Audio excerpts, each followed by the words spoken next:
Assalamu alaikum dear audience, I am Kiran Riaz. Today I am here to learn advanced accounting concept chapter number 9 contract account.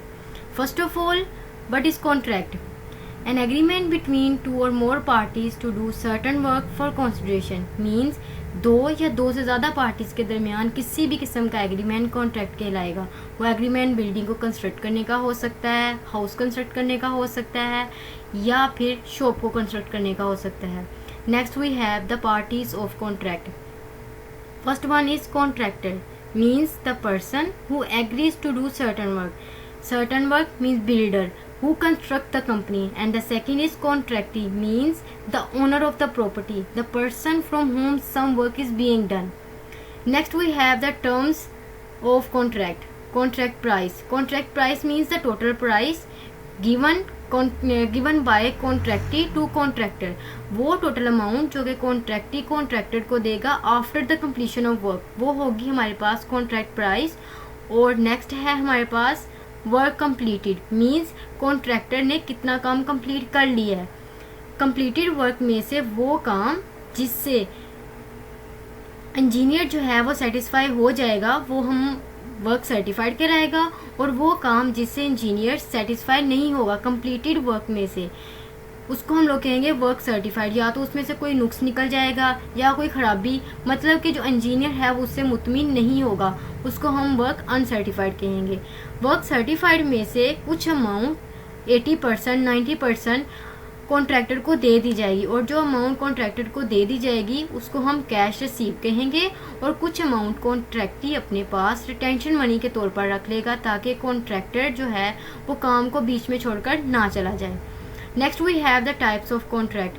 2/3 work completed contract, more than 2/3 completed contract and completed contract. First one और second, ये दो types हैं. ये uncompleted contract है, मतलब अब ये पूरे कंप्लीट नहीं हुए. और थर्ड वन है वो कंप्लीटेड कॉन्ट्रैक्ट है. Next we have estimated profit और क्रेडिटेबल प्रॉफिट.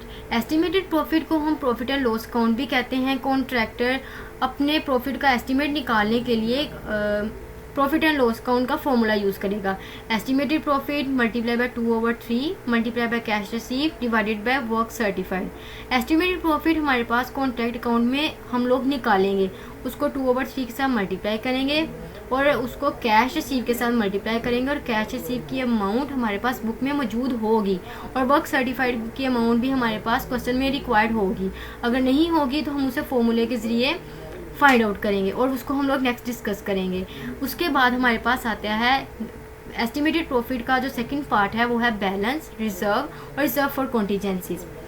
रिजर्व फॉर कॉन्टीजेंसीज होता है कि फ्यूचर लॉसेस से बचने के लिए कॉन्ट्रैक्टर की टोटल अमाउंट में से कुछ रकम अपने पास रख लेता है रिजर्व के तौर पर, ताकि फ्यूचर में कोई लॉस ना हो. अगर कॉन्ट्रैक्टर काम बीच में छोड़कर चला जाए तो कॉन्ट्रैक्टी को कोई नुकसान ना हो. Next we are going to make a contract account. Contract account हम लोग जर्नल की तरह, जैसे हम लोग फर्स्ट ईयर सेकेंड ईयर में जर्नल बनाते हैं उसी तरह से बनेगा. कॉन्ट्रैक्ट अकाउंट की एक साइड डेबिट होगी और दूसरी साइड क्रेडिट होगी. कॉन्ट्रैक्ट अकाउंट की डेबिट साइड पे सबसे पहले हमारे पास ओपनिंग एसेट्स आएंगे. ओपनिंग एसेट्स मतलब प्लांट्स, मशीनरी, लैंड, ये सारी चीज़ें हमारे पास ओपनिंग एसेट्स में आएंगी. नेक्स्ट हेडिंग है हमारे पास मटीरियल. किसी भी किस्म की मटीरियल आइटम जो के क्वेश्चन में होगी उसको हम लोग कॉन्ट्रैक्ट अकाउंट की डेबिट साइड पे लिखेंगे. फर्स्ट वन है material issued, material purchase, material from store, material from supplier. तमाम किस्म की जो आइटम्स होंगी जो कि मटेरियल से रिलेटेड होंगी वो हम लोग कॉन्ट्रैक्ट अकाउंट की डेबिट साइड पे लिखेंगे, सवाए मटेरियल रिटर्न के. Next we have the expenses. Expenses में वेजेस, सैलरीज, लेबर एक्सपेंसेस, तमाम किस्म के जो एक्सपेंसेस होंगे वो हम लोग कॉन्ट्रैक्ट अकाउंट की डेबिट साइड पे लिखेंगे. Next we have the closing liabilities. Closing liabilities में आउटस्टैंडिंग लायबिलिटीज़ आएंगी. उसके बाद हम लोग कॉन्ट्रैक्ट अकाउंट की क्रेडिट साइड पे चले जाएंगे. कॉन्ट्रैक्ट अकाउंट की क्रेडिट साइड पे सबसे पहले हम लोग ओपनिंग लायबिलिटीज़ लिखते हैं. ओपनिंग लायबिलिटीज़ में एक्सपेंसेस पेएबल जो कि अभी पे नहीं हुए वो आएंगे. उसके बाद रिटर्न, किसी भी किस्म की रिटर्न, जैसे कि हम पहले भी बता चुकी हूँ मैं आपको कि material return, plant return, machinery return, purchase return, किसी भी किस्म की जो रिटर्न होंगी वो हम कॉन्ट्रैक्ट अकाउंट की क्रेडिट साइड पे लिखेंगे। Next we have the work in progress. Work in progress में दो चीज़ें आएंगी, वर्क सर्टिफाइड और अनसर्टिफाइड। वर्क सर्टिफाइड और अनसर्टिफाइड में हम लोग दोनों के अमाउंट को कॉन्ट्रैक्ट अकाउंट की डेबिट क्रेडिट साइड पे लिखेंगे, लेकिन इनर कॉलम में लिखने के बाद दोनों को ऐड करेंगे और ऐड करने के बाद हम लोग आउटर कॉलम में लिख देंगे। Next we have the abnormal loss. Abnormal loss को कॉन्ट्रैक्ट अकाउंट की क्रेडिट साइड पे लिखते हैं। और क्लोजिंग एसेट्स में हम लोग मटेरियल इन हैंड और किसी भी किस्म के क्वेश्चन के अंदर अगर डेप्रिसिएशन होगी, जैसे कि ओपनिंग एसेट्स में हमारे पास प्लांट है, प्लांट की अमाउंट 1000 है, 1000 और प्लांट की अमाउंट वही जो होगी वो हम कॉन्ट्रैक्ट अकाउंट में क्लोजिंग एसेट्स पे 1000 लिख देंगे। और डेप्रिसिएशन जैसे कि फॉर एग्जांपल अगर 10% दी होगी तो डेप्रिसिएशन को माइनस करके उसकी वैल्यू आउटर कॉलम में लिख देंगे हम। अब हम क्वेश्चन ये रेज होता है कि ओपनिंग एसेट्स और क्लोजिंग एसेट्स हमें कैसे पता चलेंगे, क्योंकि एसेट्स तो प्लांट, मशीनरी, लैंड यही होते हैं। तो क्वेश्चन में वैल्यू दी होगी, जैसे कि हमारा कॉन्ट्रैक्ट है 12 मंथ का, 1 जनवरी से लेकर 31 दिसंबर तक हमारा कॉन्ट्रैक्ट चल रहा है। तो जो अमाउंट दी होगी 1 जनवरी प्लांट खरीदा 1 जनवरी को, या 25 जनवरी को हम लोगों ने प्लांट खरीदा, मशीनरी खरीदी, लैंड खरीदी, तो वो हमारी सारी जो आइटम्स होंगी जो कि ओपनिंग के नाम से होंगी हम कॉन्ट्रैक्ट अकाउंट की डेबिट साइड पे लिख देंगे। और वो जैसे कि 31 दिसंबर को हम लोगों ने cash in hand machinery plant purchase किया है, तो वो हम कॉन्ट्रैक्ट अकाउंट की क्रेडिट साइड पे क्लोजिंग एसेट्स की हेडिंग में लिख देंगे। उसके बाद हम लोग कॉन्ट्रैक्ट अकाउंट में जो क्रेडिट साइड है उस सारी अमाउंट का आइटम्स का टोटल करेंगे और दोनों तरफ बैलेंस में उसको पुट कर देंगे। नेक्स्ट हम लोग करेंगे क्या कि जो हमारे पास बैलेंस आया है और डेबिट साइड की सारी आइटम्स को माइनस करेंगे उस बैलेंस में से, और जो आंसर आएगा हमारे पास उसको हम एस्टिमेटेड प्रॉफिट कैरी डाउन के नाम से लिख देंगे।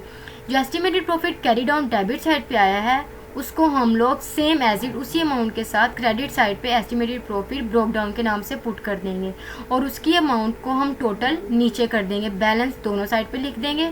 और उसके बाद हम लोग प्रॉफिट एंड लॉस को अकाउंट फाइंड करेंगे। जैसे कि हम लोग अपनी आसानी के लिए, एग्जामिनर को आसानी हो चेक करने में, हम लोग जब कोई वर्किंग करते हैं, जैसे कि हम लोग ने प्रॉफिट एंड लॉस अकाउंट निकालना है तो उसकी वर्किंग के लिए हम लोग वर्किंग 1 का नाम दे देंगे। और क्वेश्चन में अगर हम लोग वर्क एंड सर्टिफाइड की वर्किंग करेंगे तो हम लोग यहाँ पे उसको वर्किंग 2 का नाम दे देंगे। इस तरह से हम करेंगे। प्रॉफिट एंड लॉस अकाउंट को हम फाइंड करेंगे हम लोग, वो भी मैं आपको भी बता देती हूँ। जो बैलेंस हम लोगों ने निकाला होगा प्रॉफिट एंड लॉस अकाउंट को, जो आंसर निकाला होगा उसमें से माइनस करके जो अमाउंट हमारे पास आएगी वो हमारे पास होगा रिजर्व फॉर कॉन्टीजेंसीज R4C। नेक्स्ट हम लोग फॉर्मूले को डिस्कस करेंगे कि हम लोगों ने प्रॉफिट एंड लॉस अकाउंट को निकालने के लिए, जैसे कि मैं आपको पहले भी बता चुकी हूँ, एस्टिमेटेड प्रॉफिट को मल्टीप्लाई करेंगे 2 के साथ, डिवाइड करेंगे 3 के साथ, multiply cash received over work uncertified.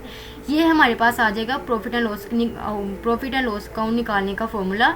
और जिसमें वर्क अनसर्टिफाइड जिस क्वेश्चन में नहीं दिया होगा उसमें हम लोग यूँ करेंगे कि कैश रिसीव्ड की अमाउंट दी होगी, cash receive is equal to 80%, 90%, question में हमारे पास रिक्वायर्ड होगा 80%, और वर्क अनसर्टिफाइड कैश रिसीव को हम लोग अमाउंट लिखेंगे, इक्वल डाल के 80% के साथ हम मल्टीप्लाई कर देंगे। जो अमाउंट हमारे पास आएगी वो हमारे पास होगी वर्क सर्टिफाइड। और वर्क सर्टिफाइड को हम लोग कॉन्ट्रैक्ट अकाउंट में क्रेडिट साइड पे लिख देंगे और टोटल करके हमारा आंसर आसानी से आ जाएगा। Thank you.